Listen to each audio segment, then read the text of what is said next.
The churches in themselves, if you talk to church people, they have a dilemma.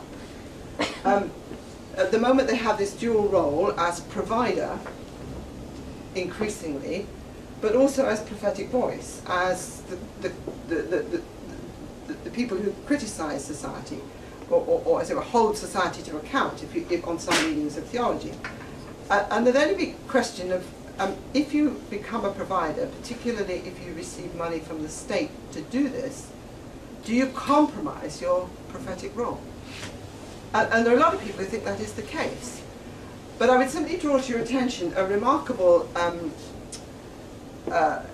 would call him a church army captain. He was a kind of independent church worker in Norway, in Drammen in Norway, who clearly had a very high public profile. Now his particular ministry was to those whose lives were very distorted by substance abuse, who clearly needed a lot of help, which he provided. But he was also pretty vocal in the local press, saying that the way society treats these people is unacceptable, and I will not have it. And he was respected because he put his money where his mouth was. He did what he said should happen.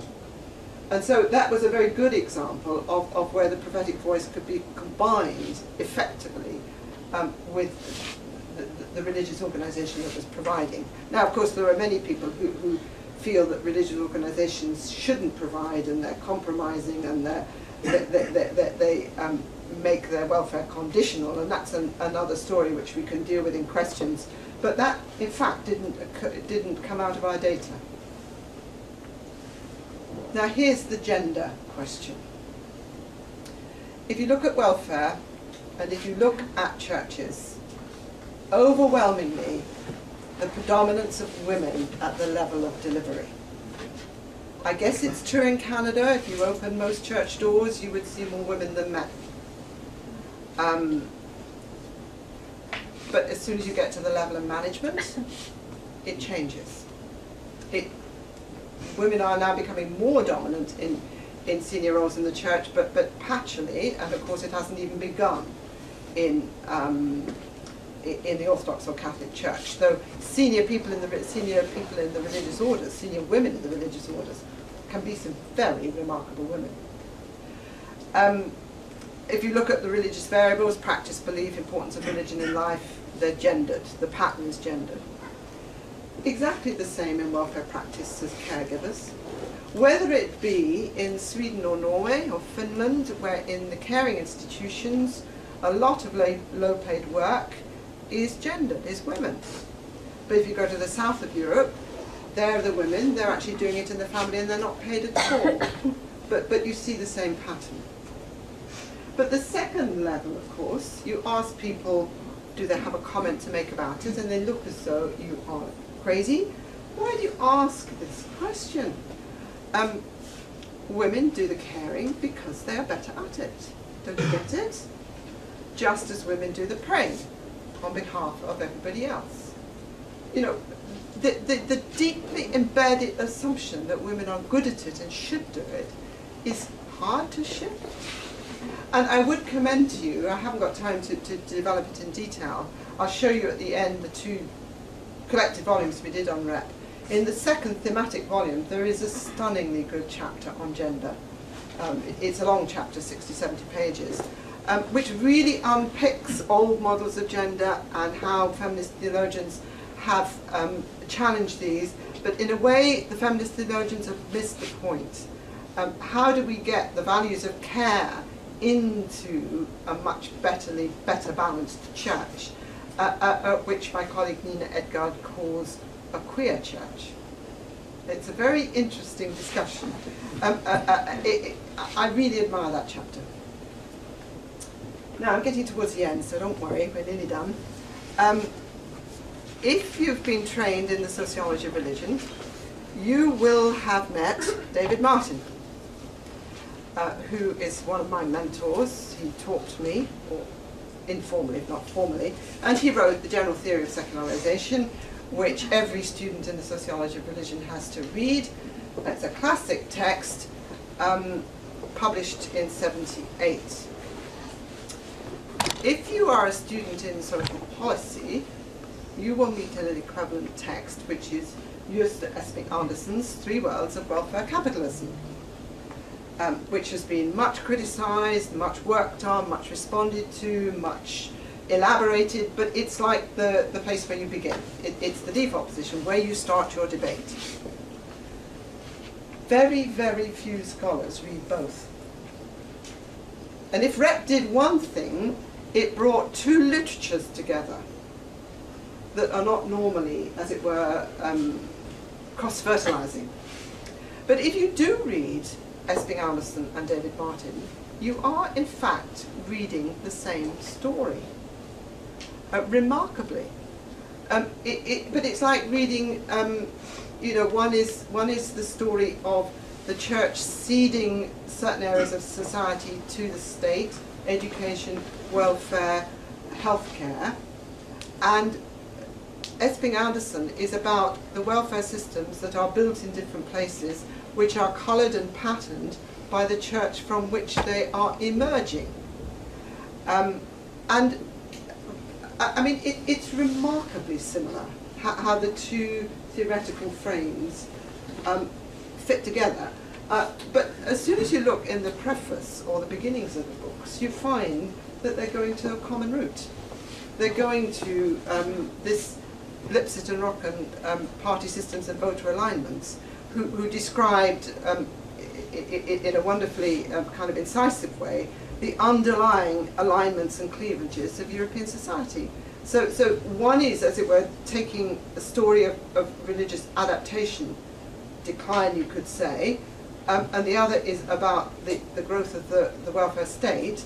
But what is interesting, that as the welfare state begins to wobble, and as the churches find new ways forward, the pathways are still there, even as the patterns come closer together. But I was very struck when I began to look at both literatures, how similar the story was.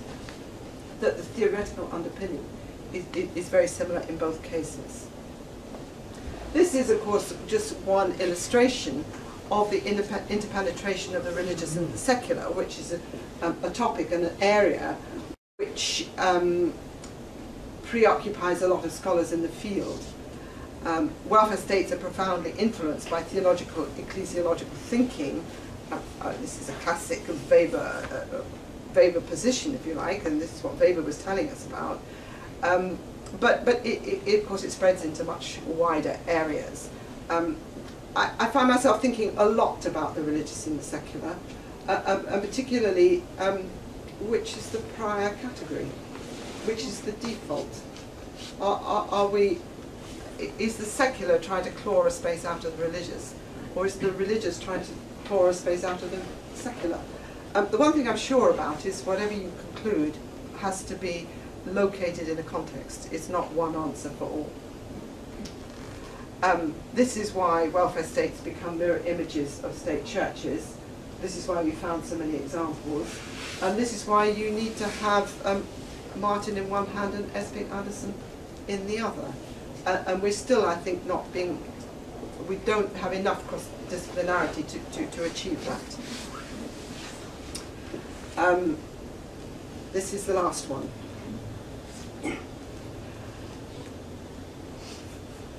We're thinking too, it's quite clear, that you're cutting across the edge between the public and the private.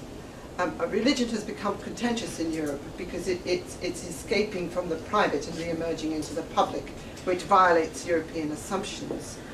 But one very specific illustration of this is if you look at welfare specialists and how they organize their work.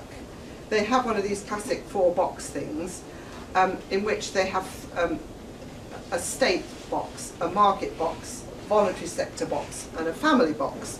And they look and see how welfare is organized in this kind of pattern. And then when they have to fit the churches or religious institutions into this, they become perplexed because they don't know which box to put them in. Because state churches are state churches, but they're also voluntary organizations largely. they're beginning to operate like a market, or increasingly, and they have much resonance for the family. And this is precisely the issue that I raised earlier, that this seems to have perplexed some social policy analysts to the extent that I can't deal with this, so I won't. Whereas the bolder ones have really tried to adjust their systems or ways of thinking in order to begin to accommodate what doesn't fit in the assumed frameworks that, in which you have been trained probably from the 1960s, handed down. Eva Jepsen-Grassman in the first Welfare and Religion book deals with it, and Per Pettersson in the second one.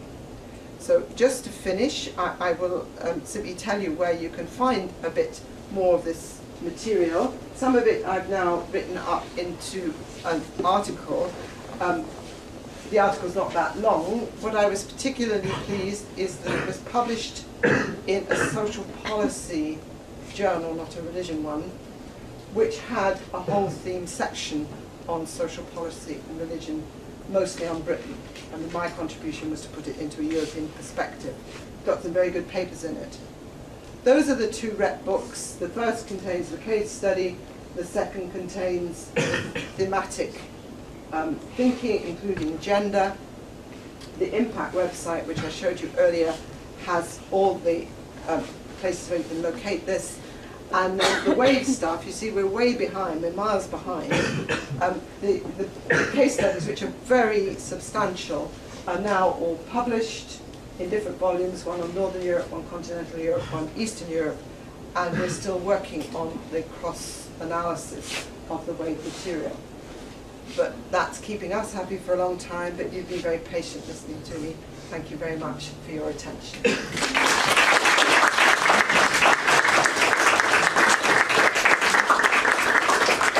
Thank you so much.